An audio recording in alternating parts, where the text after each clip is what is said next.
আসসালামু আলাইকুম প্রিয় এসএসসি 2026 সালের পরীক্ষার্থীরা। আইসিটি পরীক্ষাটা আলহামদুলিল্লাহ তোমরা খুবই ভালো দিয়েছো।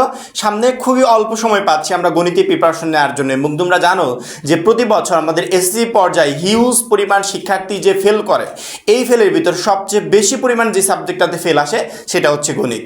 গণিতে যত ভালো প্রিপারেশন নিয়ে আমরা পরীক্ষার হলে যাই না কেন, গণিত পরীক্ষা দিয়ে আসার পর সবার প্রায় আমি ধরবো 80% শিক্ষার্থীর কমন একটা কথা থাকে, ভাইয়া গণিতে তো শেষ, গণিতে তো এমসিকিউতে খারাপ করেছি, কেউ বলে সিকিউতে খারাপ করেছি, কেউ বলে ফেল যাবো, এটা ওইটা বিভিন্ন ধরনের কথা থাকে। অর্থাৎ গণিত পরীক্ষাটা দিয়ে আসার পর বাকি অন্যান্য পরীক্ষাগুলোতেও খারাপ করে ফেলে, কারণ এই গণিত নিয়ে টেনশনে থাকে, যার ইফেক্ট পরবর্তী পরীক্ষাগুলোতেও পড়ে। মাত্র 100 টাকায় যারা এখনো আমাদের এসএসসি 26 টার্গেট প্লাস কোর্সে যুক্ত হন, এই খুবই দ্রুত করো, কারণ কি একটা মাত্র কোর্সে তুমি সকল সাবজেক্টের সাজেশন পাবে, সকল গ্রুপের পিডিএফ আকারে, বিগত 5 বছরের বোর্ড এমসিকিউ পাবে উত্তর সহ পিডিএফ আকারে, প্রত্যেকটা সাবজেক্টের প্রত্যেকটা চ্যাপ্টার ভিত্তিক জ্ঞানমূলক এবং অনুধাবনমূলক প্রশ্নোত্তর পাবে পিডিএফ আকারে, চ্যাপ্টার ভিত্তিক সংক্ষিপ্ত প্রশ্ন উত্তর পাবে পিডিএফ আকারে, গ্রামার অংশে শর্টকাট টেকনিক, লিখিত অংশে শর্টকাট টেকনিক, পড়াশোনার রুটিন, এ প্লাস গাইডলাইন সবকিছু থাকছে এই একটা মাত্র কোর্সে। যারা এখনো আমাদের কোর্সে যুক্ত হন, স্ক্রিনে দেওয়া নাম্বারে 100 টাকা কোর্স ফি পাঠিয়ে এই নাম্বারেই হোয়াটসঅ্যাপে আমাকে জানাবে ব্যাক কোর্স ফি পাঠিয়েছি, সাথে সাথে তোমাকে গ্রুপে যুক্ত করে নিব, তখন থেকে তোমার এই প্লাস প্রস্তুতি শুরু হয়ে যাবে। যদি আমরা একটু বুদ্ধি খাটিয়ে গণিতের প্রিপারেশন নিয়ে পরীক্ষার হলে যেতে পারি,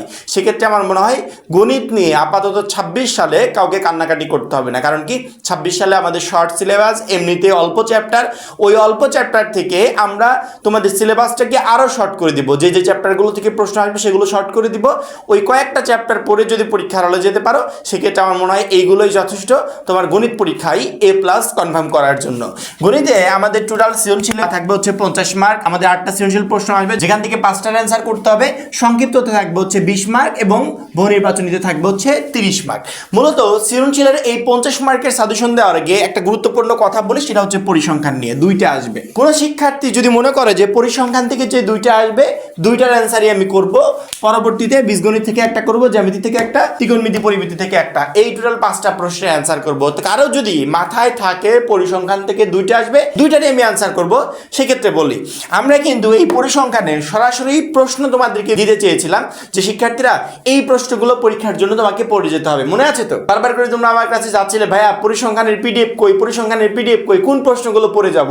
আমি সেই প্রশ্নগুলো ইতিমধ্যে রেডি করেছি, এবং আজকের সাজেশনে সবার আগে আমি পরিসংখ্যানটা তোমাদেরকে দিব, যাতে পরিসংখ্যানের এই দুই সেটই তোমার পরীক্ষার হলে কমন থাকে। একটু স্ক্রিনের দিকে খেয়াল করে দেখো, এই মুহূর্তে স্ক্রিনে যে পিডিএফটা দেখতে পাচ্ছ, এটা হচ্ছে জ্ঞানমূলক, অর্থাৎ ক নাম্বার প্রশ্ন, পরিসংখ্যানের ক নাম্বার প্রশ্নে এখানে টোটাল 31টা প্রশ্ন দিয়েছি। সেটা হচ্ছে বিগত বছরের বোর্ড প্রশ্ন প্লাস এই বছরের জন্য যে ইম্পর্টেন্ট বিষয়গুলো আছে প্রত্যেকটা অ্যানালাইসিস করে পরবর্তীতে আমরা এই পিডিএফটা রেডি করেছি। এইখানে তোমাদের পরিসংখ্যানের জন্য টোটাল 31টা প্রশ্ন আছে। এই 31টা প্রশ্ন থেকে ইনশাআল্লাহ সৃজনশীলের যে দুইটা প্রশ্ন আসবে, দুইটারই তুমি এখান থেকে কমন পেয়ে যাবে। আমি স্ক্রল করে করে প্রত্যেকটা প্রশ্ন এখানে দেখাচ্ছি। 1 নম্বর প্রশ্ন, প্রচুরক শ্রেণীর পূর্ববর্তী শ্রেণীর মধ্যমান নির্ণয়, এই নির্ণয় করার প্রসেসটা তোমাকে শিখে যেতে হবে, গড় নির্ণয় শিখে যেতে হবে, তারপরে প্রচুরক শ্রেণীর পূর্ববর্তী শ্রেণীর মধ্যবিন্দু নির্ণয় শিখে যেতে হবে। এই রিলেটেড যে কোশ্চেনগুলো আছে টোটালি দেখো 31টা প্রশ্ন স্ক্রল করে করে দেখাচ্ছি। এই 31টা প্রশ্ন তোমাকে কমপ্লিট করে যেতে হবে। এবার যদি আমরা খ নাম্বারে আসি, অর্থাৎ ক নাম্বার তো শেষ, ক নাম্বারের পরে আমাদের প্রশ্ন থাকবে হচ্ছে খ নাম্বার। খ নাম্বারের জন্য মাত্র 5টা প্রশ্ন দিয়েছি। প্রতি বছর ঘুরিয়ে পেঁচিয়ে এই 5টা প্রশ্নই বিভিন্ন বোর্ড পরীক্ষায় এসে থাকে।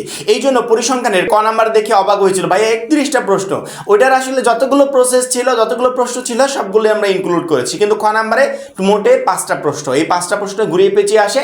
ইনশাল্লাহ এই বছরও তুমি 2টা সৃজনশীলেই এই 5টা প্রশ্ন থেকে কমন পেয়ে যাবে।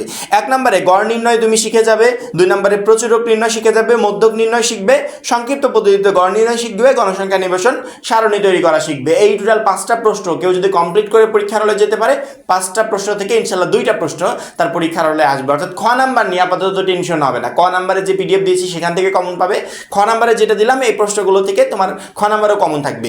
এবার গ নাম্বারটা এর থেকেও ছোট, অর্থাৎ ক নাম্বারে দিয়েছি 31টা, খ নাম্বারে 5টা, আর গ নাম্বারে মোটে 3টা, অর্থাৎ এই 3টা থেকেই পরীক্ষার হলে 2টা প্রশ্ন তোমরা পেতে চলেছো। 1 নম্বরে প্রদত্ত উপাত্তের গণসংখ্যা বহুভুজ অঙ্কন, তোমাকে বহুভুজ অঙ্কন করা শিখে যেতে হবে, যে বহুভুজটা কিভাবে অঙ্কন করতে হয়।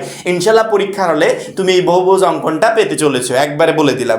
পরবর্তীতে প্রদত্ত নিবেশনের অজীব রেখা অঙ্কন, ভেরি ভেরি ইম্পর্টেন্ট, অজীব রেখা অঙ্কনও আসতে পারে পরীক্ষার হলে। তারপরে আয়তলেখ অঙ্কন, অর্থাৎ আয়তলেখ, বহুভুজ এবং অজীব রেখা, এই 3টার ভিতর 2টা তুমি পরীক্ষার হলে পেতে চলেছো, এতটুকু নিশ্চয়তা আমি তোমাকে দিতে পারি।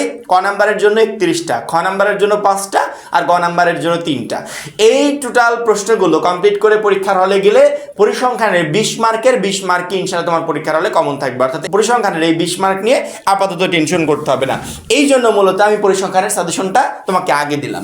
এবার আমরা আসি বীজগণিতে। কেউ যদি মনে করে যে পরিসংখ্যানের দুইটারই অ্যান্সার করব, সেক্ষেত্রে আমরা যে প্রশ্নগুলো দিয়েছি এই প্রশ্নগুলো কমপ্লিট করে যাও।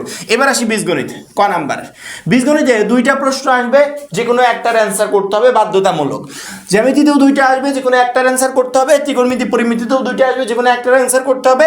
পরিসংখ্যানেও দুইটা আসবে, যে কোনো একটার অ্যান্সার করতে হবে। কেউ যদি মনে করে যে আমি পরিসংখ্যানে দুইটা আসবে, ভাইয়া তো সরাসরি প্রশ্ন দিয়েছে, এগুলো কমপ্লিট করে দেবো, পরিসংখ্যানে দুইটার ভিতর দুইটারই আমি অ্যান্সার করবো, কেউ যদি এমনটা মনে করে তাহলে তাকে বীজগণিত থেকে, জ্যামিতি থেকে এবং ত্রিকোণমিতি থেকে একটা একটা করে প্রশ্নের অ্যান্সার করতে হবে। যদি পরিসংখ্যান থেকে দুইটা করতে চাও, তাহলে কেউ যদি বীজগণিত থেকে একটা প্রশ্নের অ্যান্সার করতে চায়, তাহলে সে সেট ও ফাংশন ও বীজগণিত রাশি এই দুইটা অধ্যায় পড়ে যাবে।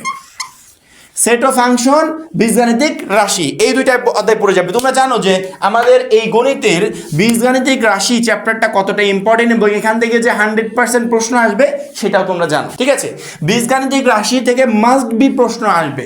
কেউ যদি মনে করে যে আমি এখান থেকে শুধুমাত্র একটা প্রশ্নের অ্যান্সারই করব, তাহলে 2 নাম্বার এবং 3 নাম্বার অধ্যায়টা পড়ে গেলেই হবে। আর কেউ যদি মনে করে দুইটার ভিতর দুইটা প্রশ্ন অ্যান্সার করব, তাহলে যে 3টা চ্যাপ্টার আছে 3টা চ্যাপ্টার সে পড়ে যেতে পারে। ওকে, এবার আসি জ্যামিতি। বীজগণিত থেকে যদি একটা প্রশ্নের অ্যান্সার করো, তাহলে 2 এবং 3 পড়বে।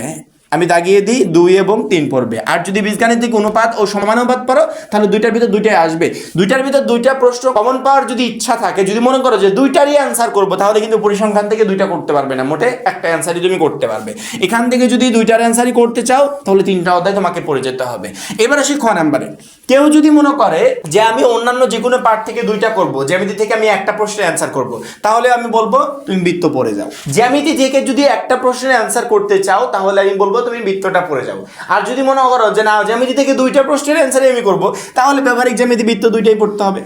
যদি দুইটা প্রশ্নের অ্যান্সারই করতে চাও, তাহলে দুইটাই পড়ে যাও। আর যদি যে কোনো একটা প্রশ্নের অ্যান্সার করতে চাও, তাহলে বৃত্তটা পড়ে যাও। বৃত্তটা বিগত কয়েক বছরের বোর্ড কোশ্চেনে যে বৃত্ত রিলেটেড কোশ্চেনগুলো আসছিল, কোনো শিক্ষার্থী যদি এইগুলো দেখে পরীক্ষার হলে যেতে পারে, আমার মনে হয় বৃত্তটা কমন পাওয়া সম্ভব। বিগত কয়েক বছরের বোর্ড প্রশ্ন দেখবে ঘুরিয়ে পেঁচিয়েও এই একই রিলেটেড প্রশ্ন, একই কোয়ালিটির প্রশ্নগুলো বারবার আসছে, সেগুলো তোমাকে সলভ করে দিতে হবে। তাহলে বৃত্তে তুমি সহজে প্রশ্ন পরীক্ষার হলে কমন পাবে। যদি জ্যামিতি থেকে একটা প্রশ্নের অ্যান্সার করতে চাও, জাস্ট বৃত্ত 8 নাম্বার অধ্যায়টা পড়ে যাবে, আর কিছু না। ওকে, আর যদি দুইটা প্রশ্নের অ্যান্সার করতে চাও, তাহলে 7 8 দুইটাই পড়তে হবে, কারণ কি দুইটা থেকেই তোমাদের পরীক্ষার কোশ্চেন আসবে। এবার আসি গ নাম্বারে, ত্রিকোণমিতি ও পরিমিতি। যদি ত্রিকোণমিতি ও পরিমিতি থেকে একটা প্রশ্নের অ্যান্সার করতে চাও, যে অন্যান্য পার্ট থেকে আমি দুইটা করব, কিন্তু এখান থেকে বাধ্যতামূলক যে একটা আছে একটা প্রশ্নের অ্যান্সার করব, তাহলে পরিমিতি অধ্যায়টা পড়ে যাও। যদি দুইটা প্রশ্নের অ্যান্সার করতে চাও, যে দুইটা আসবে দুইটাই করবো, তাহলে 9 16 দুইটাই পড়তে হবে, কারণ কি দুইটা প্রশ্নের অ্যান্সার করতে হলে দুইটা অধ্যায় থেকেই প্রশ্ন আসবে। এখন সবগুলো পার্ট থেকে তো তুমি দুইটা প্রশ্নের অ্যান্সার করতে পারবে না। যদি আমাকে বলো ভাইয়া প্যাটার্ন রেডি করে দেন, কেউ যদি পরিসংখ্যানের দুইটা প্রশ্নের দুইটাই অ্যান্সার করতে চাই, তাহলে এই পরিসংখ্যানের দুইটা সহ তুমি এখান থেকে 8 নাম্বার অধ্যায়টা নাও। পরবর্তীতে এখান থেকে 2 এবং 3 নাম্বার অধ্যায়টা নাও। তারপরে এখান থেকে 16 নাম্বার অধ্যায়টা নাও।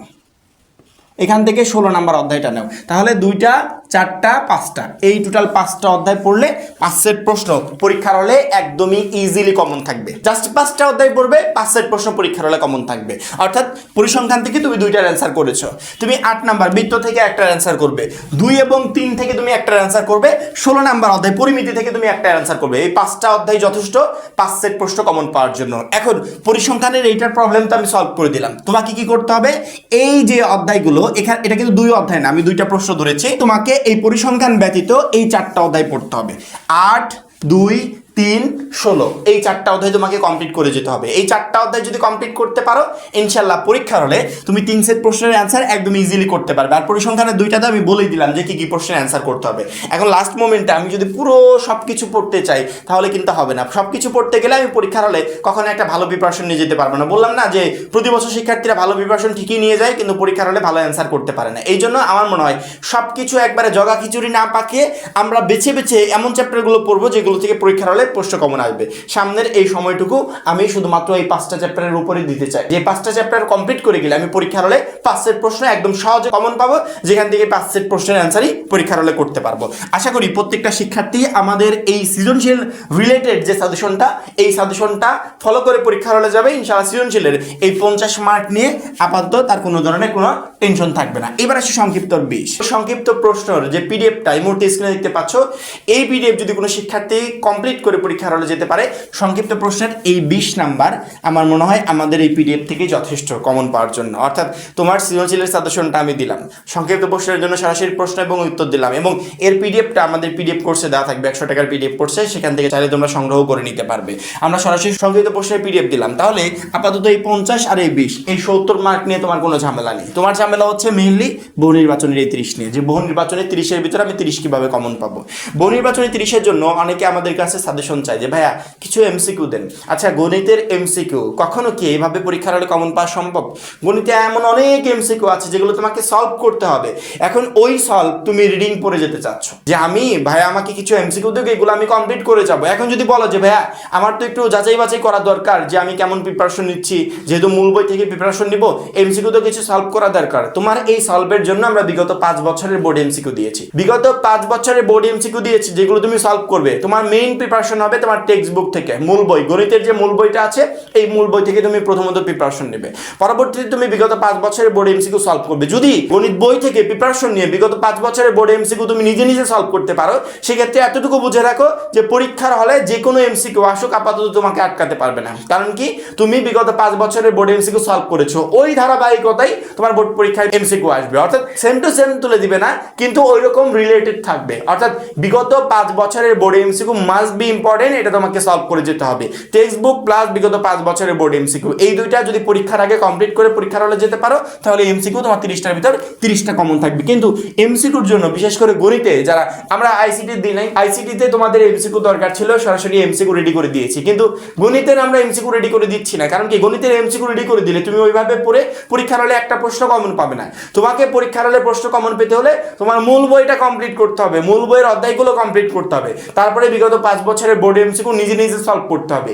এই দুইটা কাজ যদি গণিত পরীক্ষার আগে করে যেতে পারো, তাহলে 30টার ভিতর 30টা এমসিকিউ কমন থাকবে। এর আদার্স অন্য কোনো উপায় নাই যে উপায়ে গণিতে 30টা এমসিকিউ কমন পেতে চাও। তুমি যে তাবিজ ফলো করার চিন্তা করছো আপাতত এই গণিতে, তোমার আগের কয়েকটা ব্যাচ এই তাবিজ ফলো করে গণিতে প্রচন্ড পরিমাণে খারাপ রেজাল্ট করেছে। আমি এই জন্য বারবার করে তোমাদেরকে সতর্ক করছি, বিশেষ করে এমসিকিউর জন্য কোনো তাবিজ ফলো করিও না। কারণ কি, গণিতে যে ফেলটা আসে এই ফেলটা হয় মূলত এমসিকিউর জন্য। এই জন্য এমসিকিউতে সবাই কেয়ারফুলি প্রিপারেশন নিয়ে যাবে। এবং সংক্ষিপ্ত প্রশ্নের পিডিএফ তো দিয়েই দিলাম, সৃজনশীলের সাজেশন দিলাম, প্লাস পরিসংখ্যানের পিডিএফটা দিয়েছি।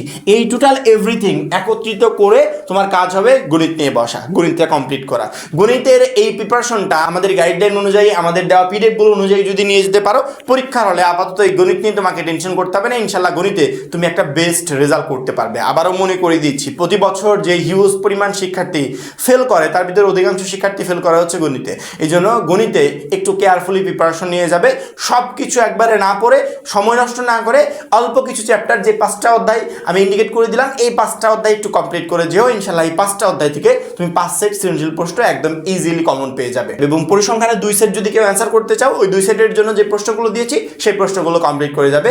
আশা করি পরিসংখ্যানের 2 সেটের ভিতর 2 সেট প্রশ্নই তোমার পরীক্ষার হলে কমন থাকবে। এবং সংক্ষিপ্ত প্রশ্নের যে পিডিএফটা রেডি করে আমরা দিচ্ছি, ওই পিডিএফটা তোমাকে কমপ্লিট করে যেতে হবে। তাহলে সংক্ষিপ্ত প্রশ্ন টোটালি 10টা প্রশ্নই তুমি পরীক্ষার হলে কমন পেয়ে যাবে। আশা করি প্রত্যেকটা শিক্ষার্থী বুঝতে পেরেছো। এখন এই পর্যন্তই। পরবর্তী ভিডিওর জন্য অবশ্যই চ্যানেলটাকে সাবস্ক্রাইব করে রাখবে। আর যারা এখন আমাদের এসএসসি 26 টার্গেট প্লাস কোর্সে যুক্ত হয়, খুবই দ্রুত যুক্ত হয়ে যাবে। সবাই ভালো থাকবে, সুস্থ থাকবে। আল্লাহ হাফেজ।